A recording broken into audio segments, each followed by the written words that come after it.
Hello guys, welcome to English tutorials. আজকের ক্লাসে আমরা আমাদের ম্যাকবেথ নিয়ে আলোচনাটাকে কন্টিনিউ করব। আগের ক্লাসে আমরা ম্যাকবেথের ফার্স্ট পার্টটুকুনি পড়েছি, যে অংশটুকুনিতে আমরা জেনেছি যে ডাইনিদের ভবিষ্যৎবাণী অর প্রফেসি অর প্রেডিকশন তোমরা যাই বলো না কেন, সেটা ম্যাকবেথের মনে ভীষণভাবে গেঁথে গিয়েছে এবং সে ব্যাঙ্কুয়োর কোনো সৎ পরামর্শ বা সাবধানবাণী কিন্তু কোনোরকমভাবেই কনসিডার করেননি তিনি।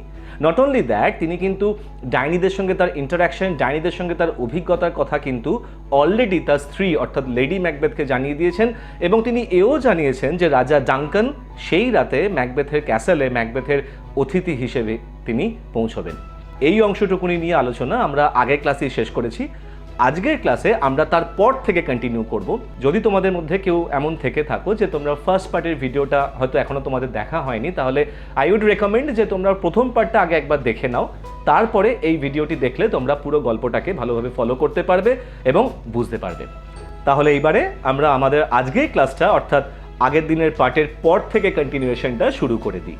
যদি তোমাদের কারোর কাছে টেক্সট না থাকে তাহলে প্লিজ একটা টেক্সট নিয়ে নাও, তাহলে কিন্তু তোমাদের গল্পটি বুঝতে বা লাইন বাই লাইন মানেটা বুঝতে এবং এক্সপ্লেনেশনটা বুঝতে কিন্তু সুবিধে হবে।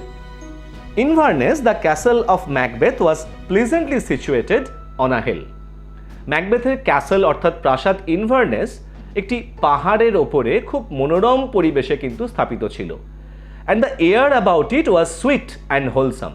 এবং সেই প্রাসাদের চারপাশের প্রকৃতি পরিবেশও ছিল ভীষণই মিষ্টি, ভীষণই মধুর। The nests that the swallows or the martlets had built under all the jutting friezes and buttresses of the building. এবং সেই ইনভারনেস ক্যাসেলের যাবতীয় ফ্রিজেস অ্যান্ড বাট্রেসেস এগুলো তখনকার দিনের স্থাপত্য রীতির এক একটি অংশ, যেগুলি বিশাল বিশাল প্রাসাদে ব্যবহার করা হতো। জাটিং মানে হচ্ছে প্রোট্রুডিং পার্টস, অর্থাৎ বেরিয়ে থাকে এমন অংশ। ফ্রিজেস বলতে বোঝানো হয় একটি প্রাসাদের বাইরের দিকের অংশে যে নকশা, যে ডিজাইনগুলো করা থাকতো, অনেক সময় সেক্ষেত্রে বিভিন্ন মূর্তি, বিভিন্ন শিশু, দেবদূত বা দেবদেবীদের বা গডস অ্যান্ড গডেসেসের মূর্তি প্রাসাদের বাইরে অলঙ্কৃত করা থাকতো, তো সেগুলিকে বলা হয় ফ্রিজেস। আর বাট্রেসেস বলতে বোঝানো হয় লম্ব, যার বাংলা কথাটি হচ্ছে লম্ব বা উলম্ব। এটা কি জন্য ব্যবহার হয়?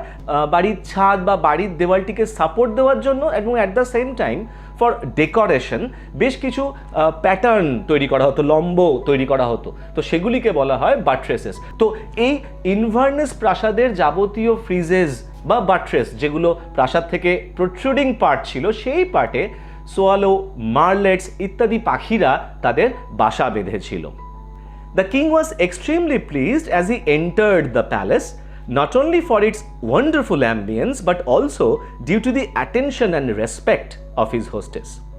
রাজা কিন্তু যখন এই প্রাসাদে প্রবেশ করলেন, অর্থাৎ রাজা ডাঙ্কানের কথা হচ্ছে, রাজা ডাঙ্কান যখন ম্যাকবেথের ক্যাসেল বা প্রাসাদে প্রবেশ করলেন, তিনি ভীষণ মুগ্ধ হলেন, প্রসন্ন হলেন, শুধুমাত্র প্রাসাদটির চারপাশের প্রাকৃতিক সৌন্দর্যের কারণেই নয়, বরং সেই প্রাসাদের অতিথি সেবিকা অর্থাৎ লেডি ম্যাকবেথ, হোস্টেস, তার ব্যবহারে, তার আচরণে।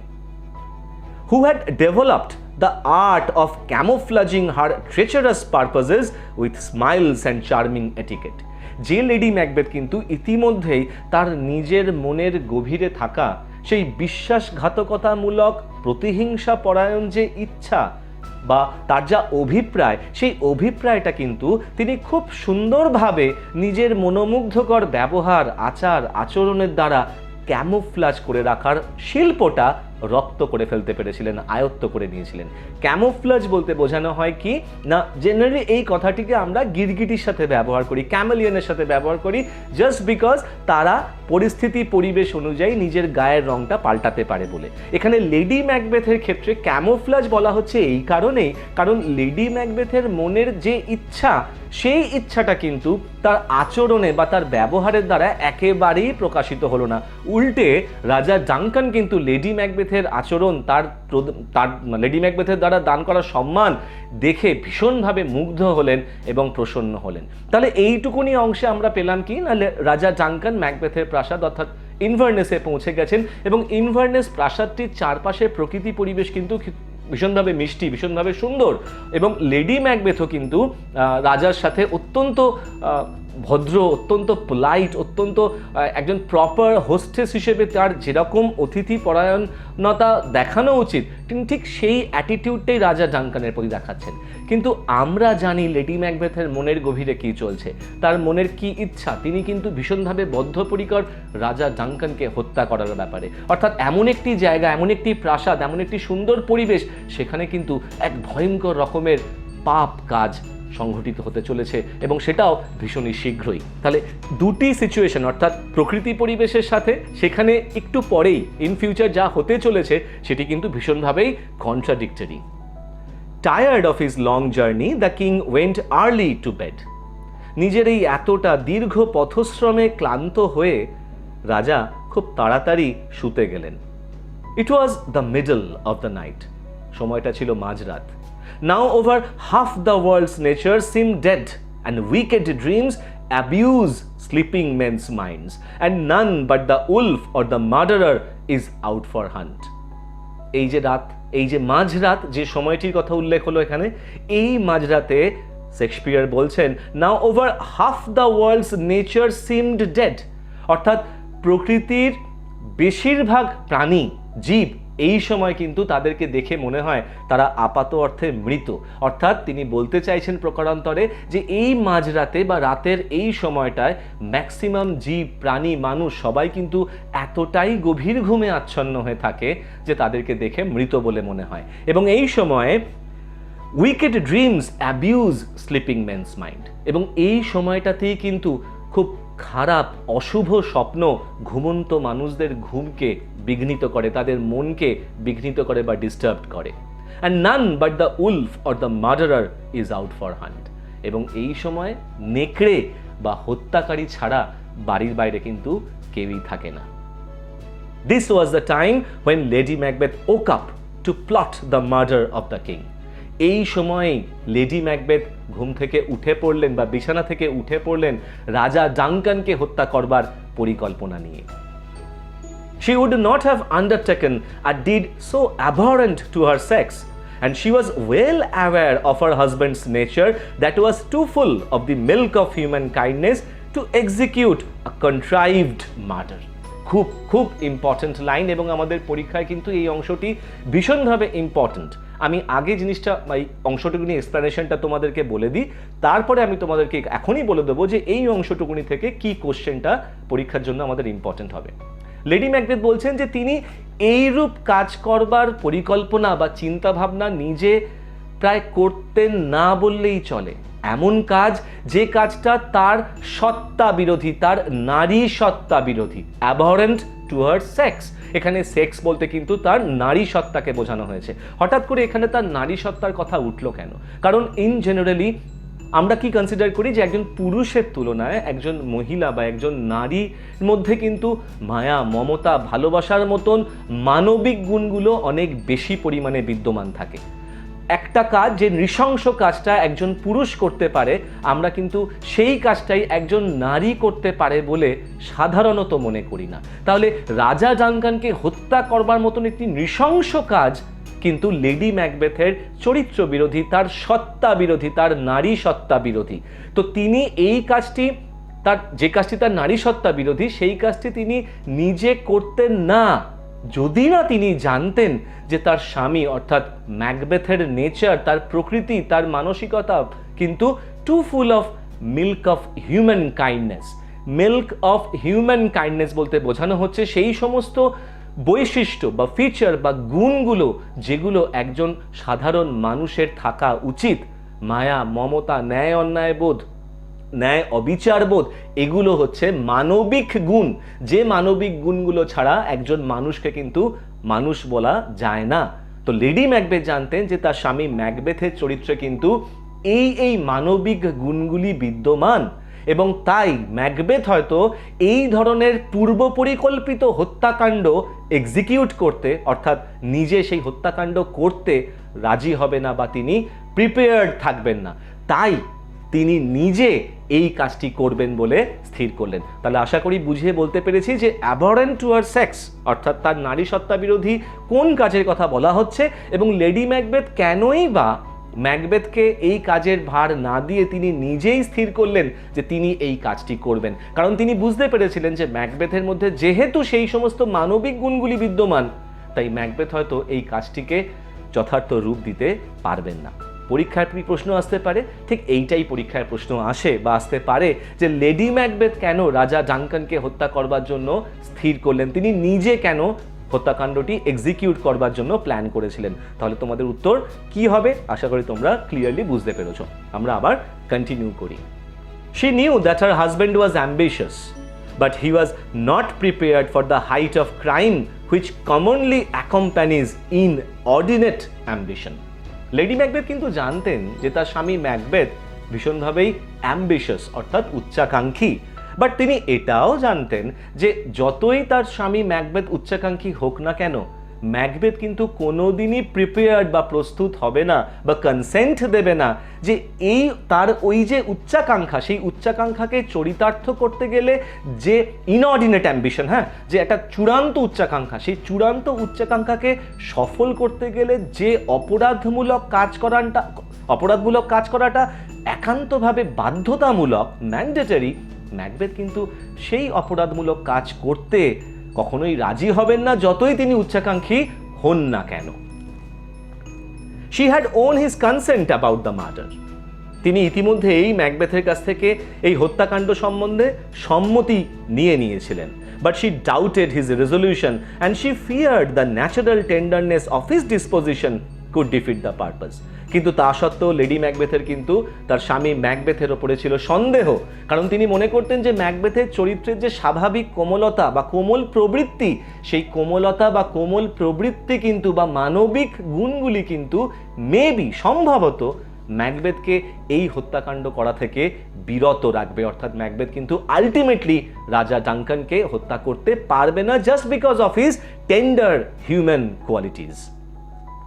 So armed with a dagger, she approached the king's chamber. তাই এত কথা ভেবে হাতে একটি ড্যাগার, লম্বা ছোরা নিয়ে তিনি রাজার শয়নকক্ষের দিকে অগ্রসর হলেন। There she found Duncan in sound sleep, and as she viewed him earnestly, there was something in his face which resembled her own father. এবং তিনি যখন সেখানে সেই রাজা ডাঙ্কানের শয়নকক্ষে প্রবেশ করলেন, তিনি দেখলেন যে বৃদ্ধ রাজা ডাঙ্কান গভীর ঘুমে আচ্ছন্ন, এবং যখন তিনি রাজা ডাঙ্কানের মুখের দিকে খুব মনোযোগ সহকারে তাকালেন, তিনি তার নিজের পিতার মুখের সাথে রাজা ডাঙ্কানের মুখের এক অদ্ভুত সাদৃশ্য খুঁজে পেলেন। লেডি ম্যাকবেথ খুঁজে পেলেন নিজের পিতার মুখের সাথে বৃদ্ধ রাজা ডাঙ্কানের মুখের সাদৃশ্য। Thus, she had not the resolution to proceed further. এবং যে মুহূর্তে বৃদ্ধ রাজা ডাঙ্কানকে দেখে তার নিজের বৃদ্ধ পিতার কথা মনে পড়ে গেল, লেডি ম্যাকবেথ কিন্তু এই চূড়ান্তহীন পাপ কাজটি করতে আর অগ্রসর হওয়ার সাহস পেলেন না। তিনি কিন্তু তার সেই মনোবল, তার সেই দৃঢ়প্রতিজ্ঞ মনোভাব, ডিটারমিনেশন, রেজলিউটনেস সবকিছু সেই মুহূর্তেই হারিয়ে ফেললেন। She returned to confer with her husband. তিনি পুনরায় ফিরে এলেন তার স্বামীর সাথে পরামর্শ করবার জন্য। He thought there were strong reasons against the murder. Macbeth কিন্তু তখনও লেডি ম্যাকবেথকে বললেন যে এই হত্যাকাণ্ড না করবার যথেষ্ট শক্তিশালী কারণ রয়েছে, যে কারণগুলির জন্য তাদের এই হত্যাকাণ্ডের ব্যাপারে অগ্রসর হওয়া উচিত নয়। এই যে অংশটুকুনি এইবার আমরা পড়তে চলেছি, এই অংশটুকুনি থেকে ম্যাকবেথের প্রপার ক্যারেক্টার সম্পর্কে কিন্তু আমরা একটা আইডিয়া পাবো। ম্যাকবেথের চরিত্রের আমি আগের ক্লাসেই বলেছিলাম যে একটা মাত্র ট্র্যাজিক ফ্ল রয়েছে, যে ট্র্যাজিক ফ্লটা rather it turned out to be his fatal flaw. এবং সেই ফেটাল বা ট্র্যাজিক ফ্লটা কি ছিল না, it was his ambition, over ambition. কিন্তু ম্যাকবেথ অ্যাম্বিশাস, কিন্তু তা সত্ত্বেও লেডি ম্যাকবেথের স্পিচ থেকেও আমরা জানতে পেরেছি যে ম্যাকবেথ অ্যাম্বিশাস হলেও ম্যাকবেথের মধ্যে কিন্তু কিছু টেন্ডার হিউম্যান কোয়ালিটিস রয়েছে, যে কোয়ালিটিসগুলো একজন প্রকৃত মানুষের মধ্যে থাকা উচিত। এবং এই অংশটুকুনিতে যেটা আমরা এবার পড়ব, সেখানেও কিন্তু ম্যাকবেথ রাজা ডাঙ্কানকে হত্যা না করবার জন্য বেশ কিছু কারণ প্রদর্শন করবেন লেডি ম্যাকবেথকে। কিন্তু তা সত্ত্বেও লেডি ম্যাকবেথ কি বিরত করা সম্ভব? আমরা অলরেডি জেনে গেছি যে না, সেটা সম্ভব নয়। তাহলেও আমরা ম্যাকবেথের কথা থেকে বুঝতে পারবো যে ম্যাকবেথের প্রকৃত চরিত্রটা, এবং এই কারণেই গল্পের শেষে কিন্তু আমরা ম্যাকবেথকে ডেসপাইজ করতে পারবো না, rather we would feel sympathy for him. দেখে নেওয়া যাক ম্যাকবেথ কি কি কারণ দিচ্ছেন। Macbeth was not only a subject but also a close relative to Duncan. Macbeth যে শুধুমাত্র রাজার একজন প্রজা তাই নন, তিনি রাজার একজন ঘনিষ্ঠ আত্মীয়ও বটে। Besides he had been a host to the king. তাছাড়াও এই মুহূর্তে রাজা ডাঙ্কানের হোস্ট ম্যাকবেথ, অর্থাৎ তার বাড়িতে ম্যাকবেথের আশ্রয়ে ম্যাকবেথের প্রাসাদে রাজা ডাঙ্কান কিন্তু এই মুহূর্তে অতিথি হিসেবে রয়েছেন। So his duty would be to protect the king from the threat of the murderers, not to bear the dagger himself. তাই ম্যাকবেথের কর্তব্য কিন্তু রাজা ডাঙ্কানকে হত্যাকারীদের হাত থেকে, খারাপ লোকেদের হাত থেকে রক্ষা করা, নিজের অতিথিকে রক্ষা করা খারাপ কিছুর হাত থেকে, নিজের হাতেই ছোড়া তুলে নিয়ে রাজাকে হত্যা করা কিন্তু নয়। তাহলে প্রথমেই ম্যাকবেথ দুটো রিজন অ্যাসাইন করলেন বা লেডি ম্যাকবেথকে বললেন যে তিনি বলছেন যে এক তো তিনি রাজার প্রজা, সেই কারণে তার রাজা ডাঙ্কানকে হত্যা করা উচিত নয়। নট অনলি দ্যাট, রাজা ডাঙ্কান কিন্তু ম্যাকবেথের একজন ঘনিষ্ঠ আত্মীয়। তখনকার দিনে দেশের রাজাকে মনে করা হতো পিতৃতুল্য, অর্থাৎ পিতৃসম, পিতার ন্যায় একজন ব্যক্তি। তো একজন প্রজা যদি রাজাকে হত্যা করে তাহলে তার থেকে হীন কাজ, খারাপ পাপ কাজ আর কিছু কনসিডার করা হতো না, কারণ রাজাকে হত্যা করা মানে নিজের পিতাকে হত্যা করার সমান ছিল ব্যাপারটা। তাই সেই হিসেবে রাজা ডাঙ্কানকে হত্যা করা উচিত নয়। এবং রাজা ডাঙ্কানের একজন ঘনিষ্ঠ আত্মীয় ম্যাকবেথ, তো ম্যাকবেথ কি করে একজন ঘনিষ্ঠ আত্মীয় হয়ে আর একজন ব্যক্তিকে, নিজের আত্মীয়কে হত্যা করতে পারেন? তার থেকেও বড় কথা পরের রিজনটা, যে রাজা ডাঙ্কান তার ম্যাকবেথের অতিথি, ম্যাকবেথের উচিত, ম্যাকবেথের কর্তব্য তাকে রক্ষা করা, তাকে হত্যা করা কিন্তু নয়। He also thought how just and benevolent a king was Duncan, how clear of offense to his subjects, how loving to his nobility that their subjects were doubly bound to avenge his death. এরপরে তিনি আরো কিছু বললেন, কথা কিছু reason দিলেন। কি reason দিলেন? তিনি বলছেন কি না, হি অলসো থট, ম্যাকবেথ এও ভাবলেন, how just and benevolent a king was Duncan, যে রাজা ডাঙ্কান কিরকম, কি পরিমাণে একজন ন্যায়পরায়ণ, প্রজা উপকারী বা পরোপকারী একজন রাজা। তো এই রাজাকে, এইরূপ ব্যক্তিকে হত্যা করাটা চূড়ান্ত পাপ। How clear of offence to his subjects, নিজের প্রজাদের কাছে এই রাজা কতটা নিষ্কলঙ্ক, অর্থাৎ এই রাজার চরিত্রে বা রাজার কাজকর্মে এমন কোনো দোষ নেই যেটা তার প্রজারা রাজার বিরুদ্ধে গ্রাজ হিসেবে থাকতে পারে। অর্থাৎ এই রাজা কিন্তু ভীষণভাবে প্রজাবৎসল রাজা, ন্যায়পরায়ণ রাজা। How loving to his nobility, এবং শুধুমাত্র যে দেশের প্রজাদের কাছে রাজা ডাঙ্কান অত্যন্ত ভালোবাসার পাত্র, সম্মানের ব্যক্তিত্ব তাই নয়, দেশের সম্ভ্রান্ত সম্প্রদায় যারা রয়েছেন, থেন্স অর্থাৎ জমিদার সম্প্রদায় যারা রয়েছেন, বা ইনফ্লুয়েন্সিয়াল প্রভাবশালী ব্যক্তিরা যারা রয়েছেন, তাদের কাছেও কিন্তু বৃদ্ধ রাজা ডাঙ্কান অত্যন্ত শ্রদ্ধার, অত্যন্ত ভালোবাসার ব্যক্তি। So their subjects were doubly bound to avenge his death. তাই এই সাবজেক্টস অর্থাৎ প্রজারা যখন রাজার হত্যাকাণ্ডের খবর জানবে, তারা কিন্তু দ্বিগুণভাবে বদ্ধপরিকর হবে রাজার এই হত্যাকাণ্ডের প্রতিশোধ নেবার জন্য। মোরওভার, তার থেকেও বড় কথা, by the favours of the king, এই রাজারই ফেভার বা আনুকূল্যে Macbeth stood high in the opinion of all sorts of men, and how could those honours be stained by the reputation of so foul a murder. যে এই রাজারই অনুকূল্যে Macbeth কিন্তু দেশের সমস্ত শ্রেণীর ব্যক্তিদের কাছে একজন অত্যন্ত উচ্চ পদমর্যাদার ব্যক্তি, দেশের সমস্ত সম্প্রদায় বা স্তরের ব্যক্তি কিন্তু ম্যাকবেথকে অত্যন্ত শ্রদ্ধা করে, সম্মান করে, ভালোবাসেন, জাস্ট বিকজ রাজা ডাঙ্কান ম্যাকবেথকে কিন্তু সেই স্ট্যাচার দিয়েছেন, সেই স্টেটাস দিয়েছেন, সেই সম্মান দিয়েছেন, যার ফলে দেশের বাকিরাও কিন্তু ম্যাকবেথকে সেই উঁচু নজরে দেখে। এবং তারা যখন জানবে যে এই ম্যাকবেথের মতন ব্যক্তি এইরূপ ঘৃণ্য একটি হত্যাকাণ্ড করেছে, তাহলে ম্যাকবেথের যে চরিত্রের যে সুনাম, সুখ্যাতি, সেটি কিন্তু চিরকালের জন্য কালিমা লিপ্ত হয়ে যাবে, যেটা কিন্তু ম্যাকবেথ মন থেকে মানতে পারবেন না। তার সম্মানহানি হবে, এটা কিন্তু ম্যাকবেথ মন থেকে মানতে পারছেন না। So these are the reasons, এই রিজনগুলোর জন্যই কিন্তু ম্যাকবেথ লেডি ম্যাকবেথকে শেষবারের জন্য প্রতিহত করবার চেষ্টা করলেন, বিরত করবার চেষ্টা করলেন, যাতে তারা রাজা ডাঙ্কানকে হত্যা করবার পরিকল্পনাটা ছেড়ে দেন। In these conflicts of the mind, Lady Macbeth found that her husband had resolved to proceed no further. এবং মনের মধ্যে ম্যাকবেথের মনেই যাবতীয় দ্বিধা দ্বন্দ্ব চলবার কারণে লেডি ম্যাকবেথ দেখতে পেলেন যে তার স্বামী কিন্তু আর এই হত্যাকাণ্ডতে আর মত নেই, তার তিনি আর এই কাজটিতে অগ্রসর হতে চাইছেন না। But she was a woman not easily shaken from the evil purpose. কিন্তু তিনি অর্থাৎ লেডি ম্যাকবেথ ছিলেন এমনই একজন মহিলা, এমনই একজন চরিত্রের মহিলা যাকে তার এই অশুভ শয়তানি উদ্দেশ্য থেকে এত সহজে সরিয়ে ফেলাটা ম্যাকবেথের পক্ষে সম্ভব ছিল না। She began to pour in at his ears words which infused a portion of her own spirit into his mind. তিনি ম্যাকবেথের কানের কাছে সেই সমস্ত কথা ক্রমাগত বলতে থাকলেন, যে ক্রমাগত কথাগুলির মাধ্যমে তিনি তার নিজের যে চারিত্রিক বৈশিষ্ট্য, সেই চারিত্রিক বৈশিষ্ট্যের খানিকটা ম্যাকবেথের মনে মিশিয়ে দিতে পারলেন।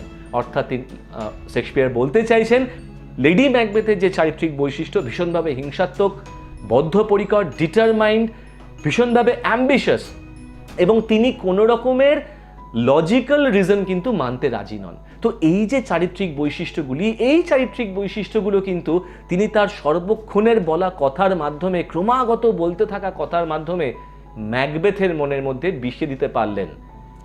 Assigning reason upon reason why he should not shrink from the resolution he had earlier undertaken.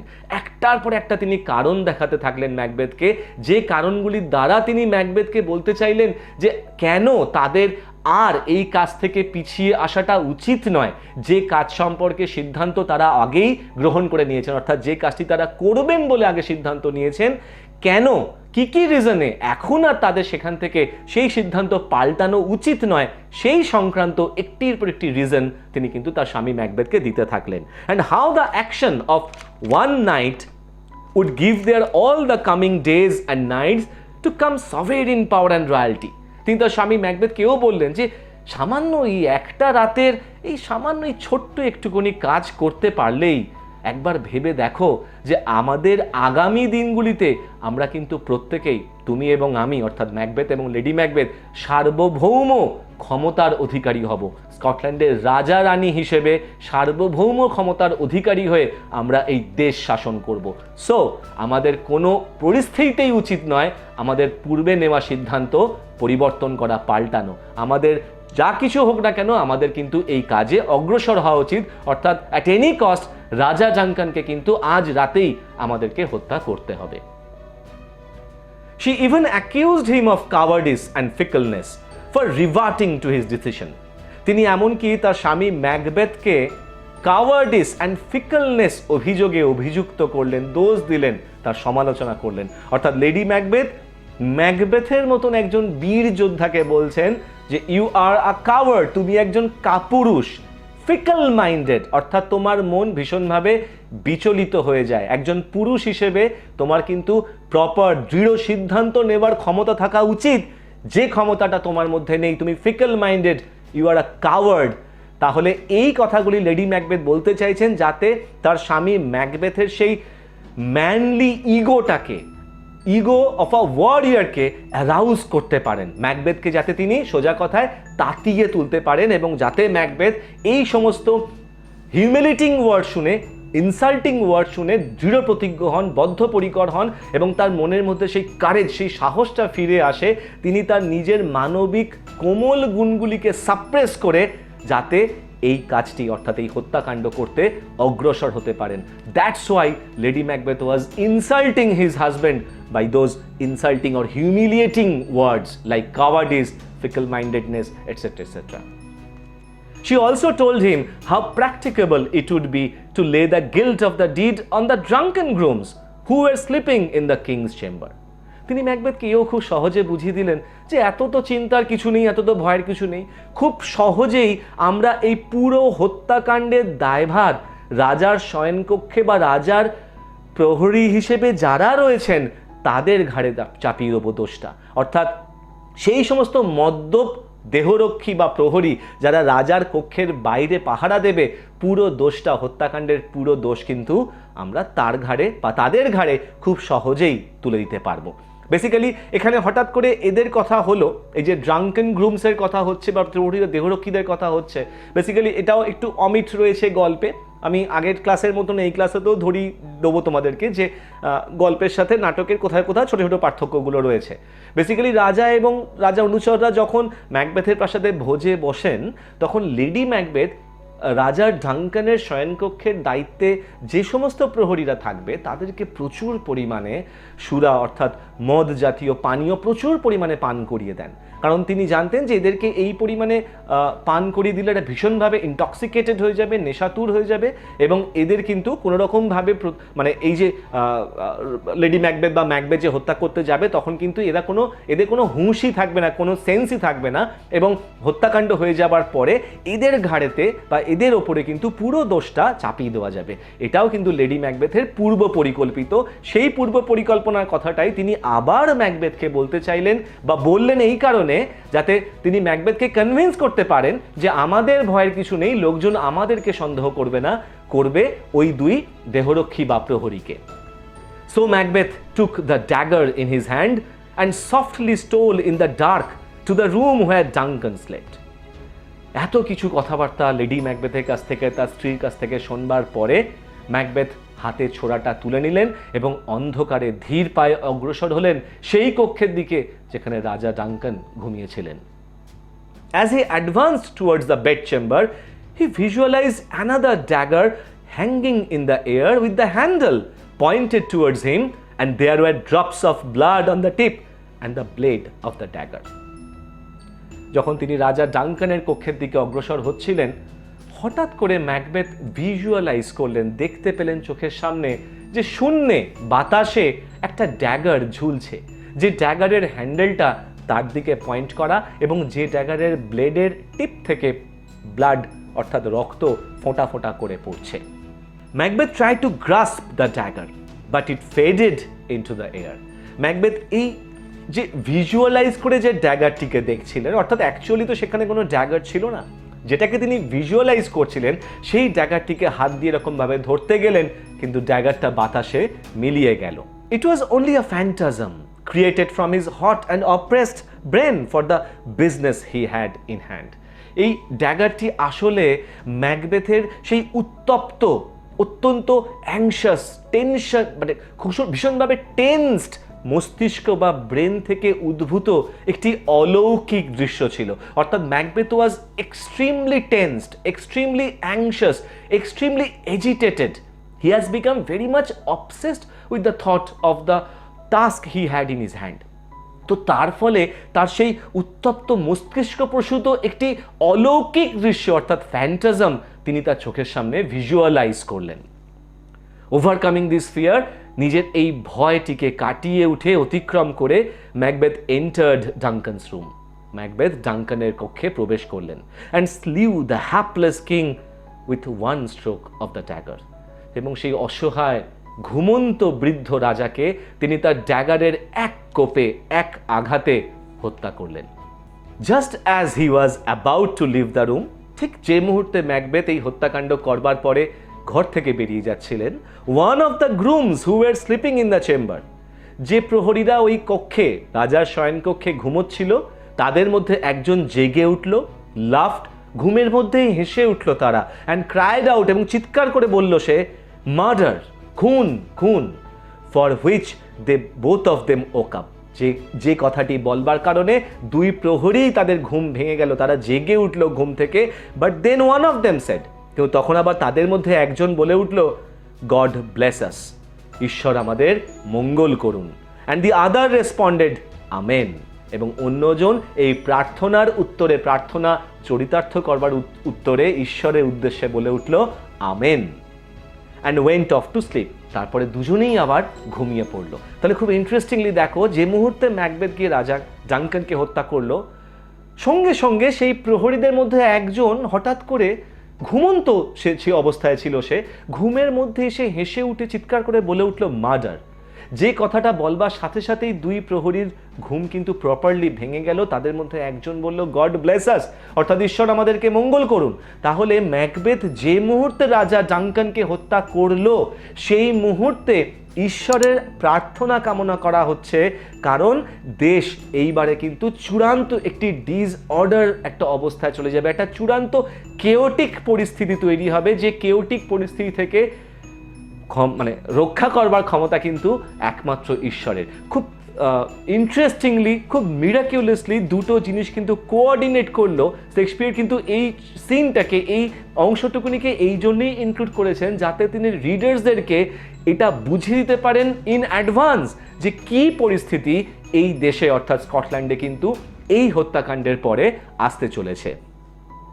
Macbeth also tried to say amen, but the word seemed to be stuck in his throat. সেই প্রহরীর amen কথাটি শুনে, অর্থাৎ যে ওয়ার্ডটি কিন্তু ভীষণভাবে একটি religious word, আমাদের হিন্দুদের বা মুসলিমদের যেমন বিভিন্ন রিলিজিয়াস ওয়ার্ড থাকে প্রার্থনার সময়, তেমনি খ্রিশ্চান ধর্মের একটি রিলিজিয়াস ওয়ার্ড হচ্ছে আমেন।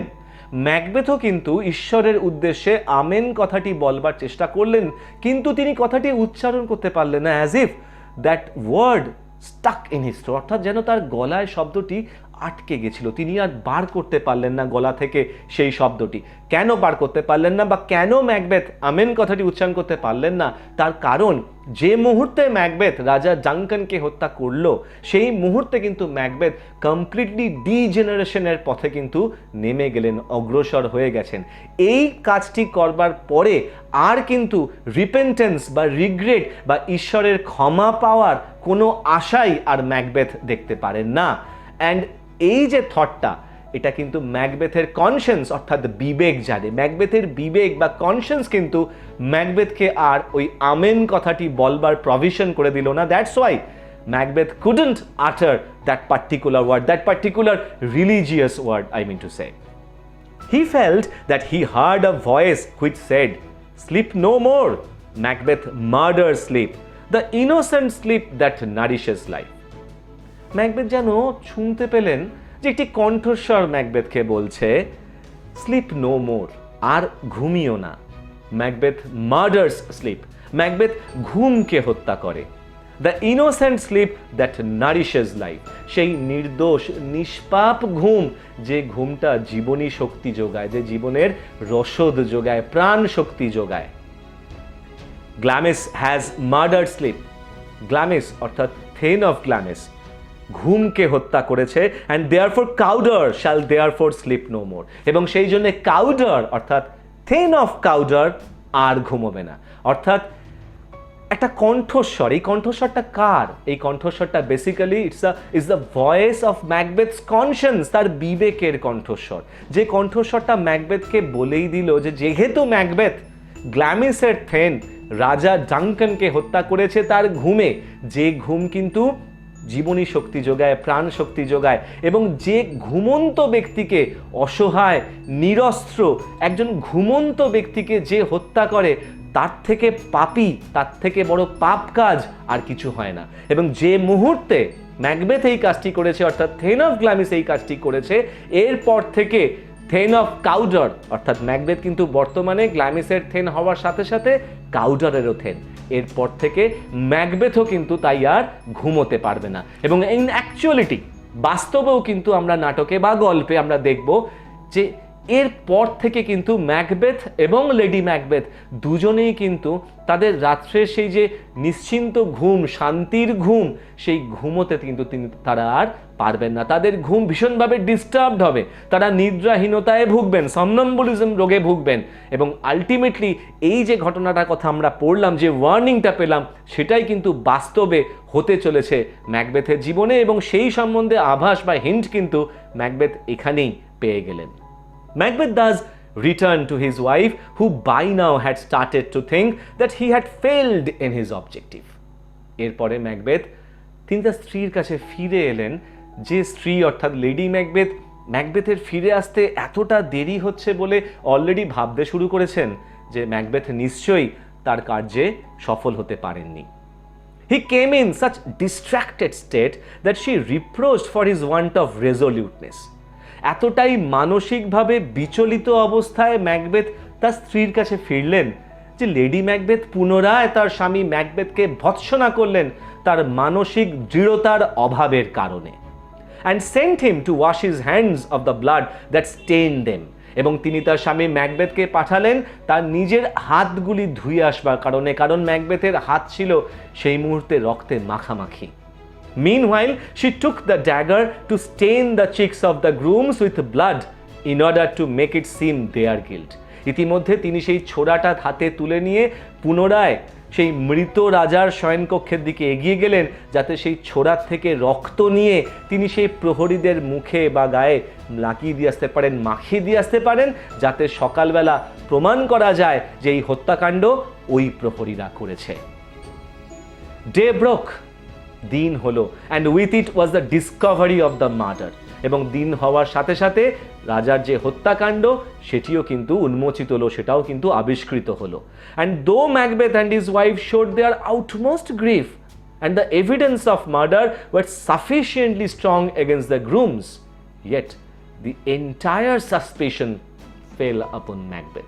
এবং যদিও লেডি ম্যাকবেথ এবং ম্যাকবেথ চূড়ান্ত শোকাহত হওয়ার নিখুঁত অভিনয় করলেন, এবং যদিও এই হত্যাকাণ্ডের যাবতীয় সাক্ষ্য প্রমাণ কিন্তু ওই প্রহরীদের বিরুদ্ধে ছিল, তথাপি যাবতীয় সন্দেহ কিন্তু ম্যাকবেথের ওপরে গিয়ে পড়ল। অর্থাৎ সেই মুহূর্তে ম্যাকবেথের প্রাসাদে যত মান্যগণ্য সম্ভ্রান্ত ব্যক্তিরা ছিলেন তারা কিন্তু মনে মনে বুঝতেই পারলেন যে এই হত্যাকাণ্ডের জন্য দায়ী কে, কিন্তু সেই কথাটা তারা ম্যাকবেথের মতন একজন ব্যক্তিত্বের কাছে সরাসরি বলবার সাহস পেলেন না, কারণ যারা বুঝতে পেরেছিলেন যে এর পিছনে একটি ষড়যন্ত্র রয়েছে এবং এর ফল বা এর হিতে কিন্তু বিপরীত হতে পারে। কিন্তু তাদের মনের সন্দেহ কিন্তু যাবতীয় ম্যাকবেথের প্রতি নিবদ্ধ হলো। Duncan's two sons fled immediately. ডানকানের দুই ছেলে কিন্তু তৎক্ষণাৎ সেই দেশ ছেড়ে পালালো। Malcolm the elder sought for refuge in the English court.